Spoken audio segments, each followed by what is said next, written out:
All right, good morning everybody. Welcome to another round of coffee and questions. What are we going to do today?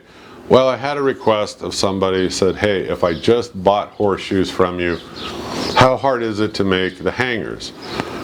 It's not. You just basically are going to take one horseshoe and cut another one in half and weld half onto the center of the U part of the horseshoe.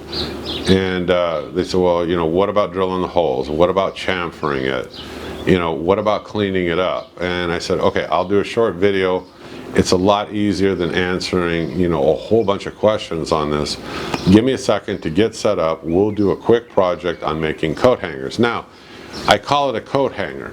I have them in my garage. Sometimes I use a railroad spike as the hanging part, and I sell those too, or I just use horseshoes because it's fast and easy, and I cut them in half. I use them for draping cords around it or keeping things up and out of the way. And you can actually space these however you want and configure them how you want.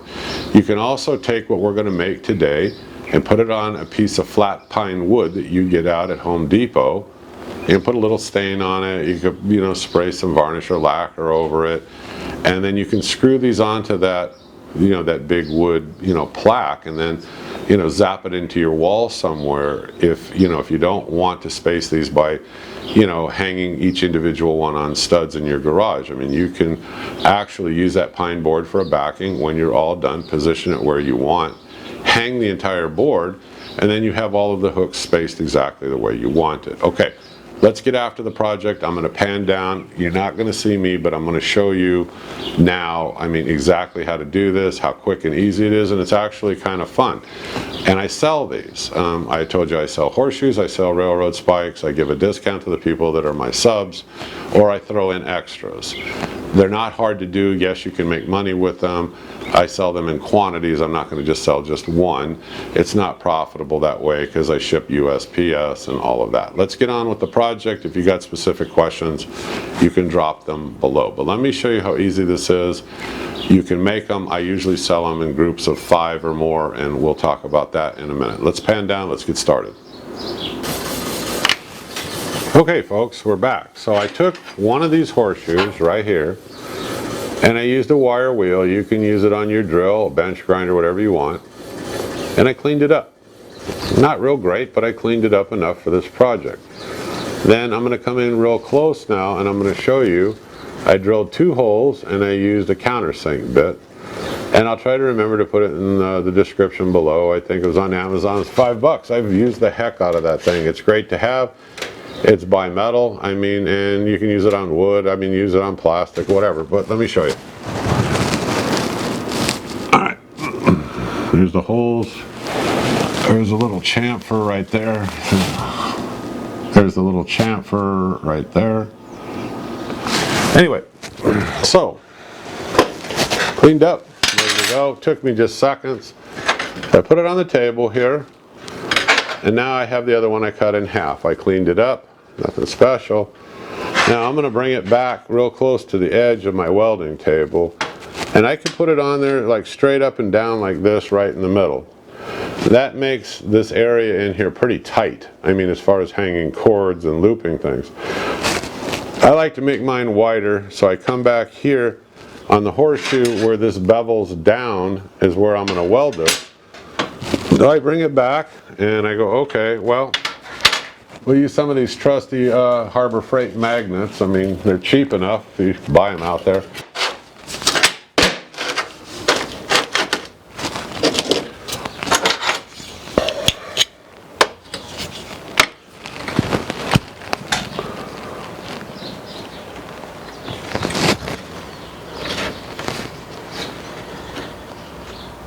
So I'm going to position it in the middle. And so I'm real close there. This is what the middle looks like. You're looking at it this way. I'm going to come around with the camera and I'm going to show you to you at a little bit different angle. Now you can use these magnets are like a third hand. If I want to put another one like right in here, because I want to hold it even a little bit more tighter in a perfect, you know, straight alignment, well, I can. And there I have it. Now let me pan around and show you before we weld it. Okay, right there. I have it just the way I want it. I use my magnets like a third hand. I'm going to power on my welder.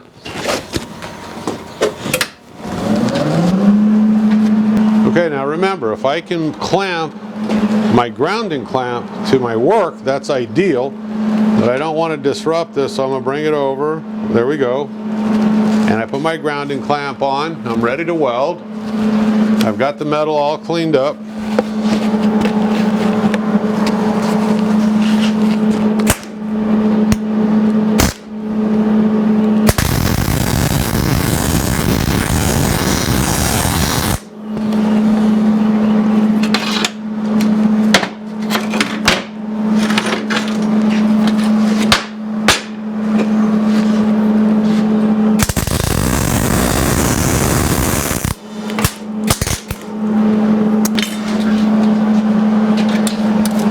Okay, so there we go. Now, I got a little sloppy on purpose. I want to show you why I did this, because I get a lot of questions about how to correct things. I made a couple of mistakes on this. Let me cool it off. I'll show you how to fix it. Give me just a sec. Okay, so I cooled it off, and now you sit there and go, well, wow, it's a little tweaked like this. Well, then you put it over here in your vise, yourself a heavy-duty hammer.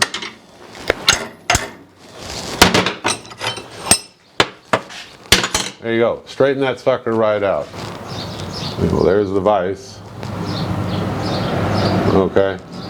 Miss showing you that part. Well, you get the idea if you've watched enough of my videos. Here it is. They say, look, it's all funky looking down here.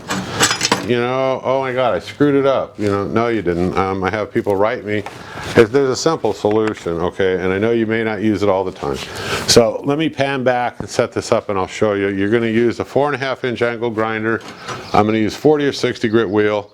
I'll take that right down. You won't even notice it was a bad weld.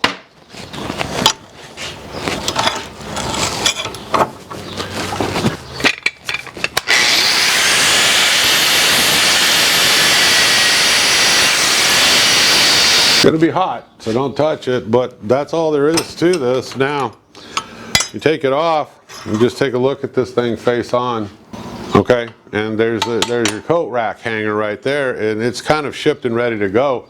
I usually let the customer go ahead and finish these out. Now, I've got an order to make 10 of them today, and I mean, this does not take you long to do. It took me a couple of minutes to drill the holes and chamfer them if you've got the bits. It probably, once I was set up, took me less than 1 minute to weld this. Cool it down, another few minutes with that flap wheel, makes it look good. You can touch it up anywhere you want to or add more weld to it, whatever you want to do, but it's ready to go. So, I don't know, that's it.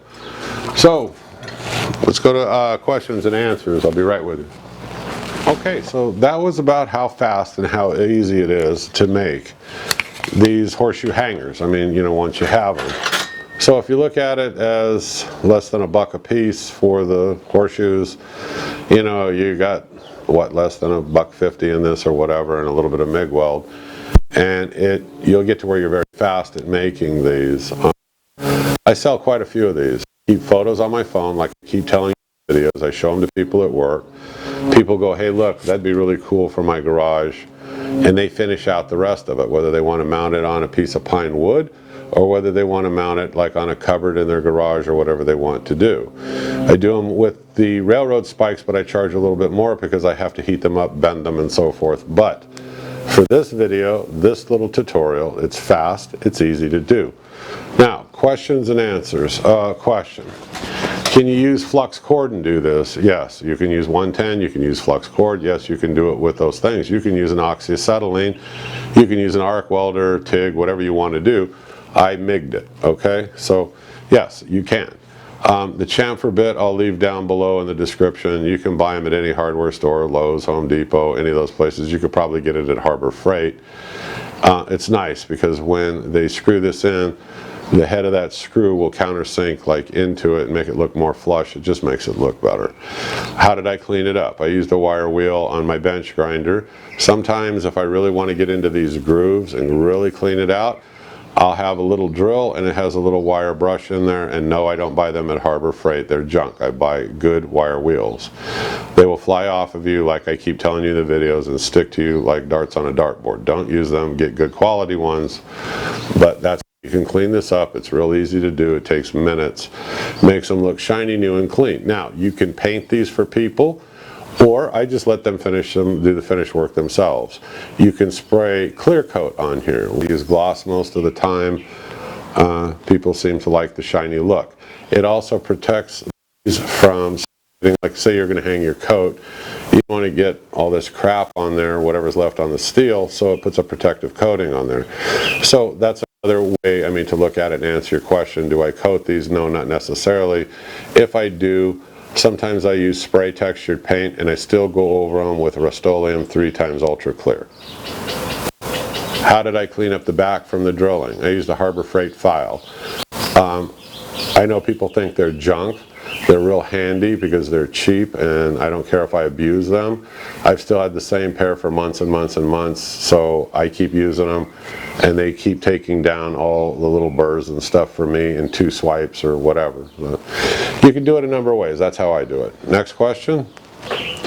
What size MIG wire did I use when I made these? This one 030, because it was what was in the machine. If I had 035 or 025, it wouldn't have mattered. I could have done the same thing. So it just, you know, for something like this, this doesn't matter really. But you can bang these out quick, like I said. Can you suggest other materials to use? Well, these sell. I mean, you can use rebar. You can buy steel from out at Home Depot, Lowe's. Now, rebar is pretty cheap out at Home Depot. It's not my choice to use for things like this, but if you wanted to make like a big L, or you had something specific you wanted to make and you wanted to use the horseshoe for the backing, yeah, you could do it that way. If you're going to buy steel, buy it from a steel supplier. Don't buy it from Home Depot, Lowe's, or your hardware store. It's way too expensive. All right, so yes, you can use other materials. I don't. I can actually offset this horseshoe, and I can fill whatever the gap is with MIG weld or whatever I want to do. It'll look fine. It's fast and it's easy for me to do. So I hope that answers your question.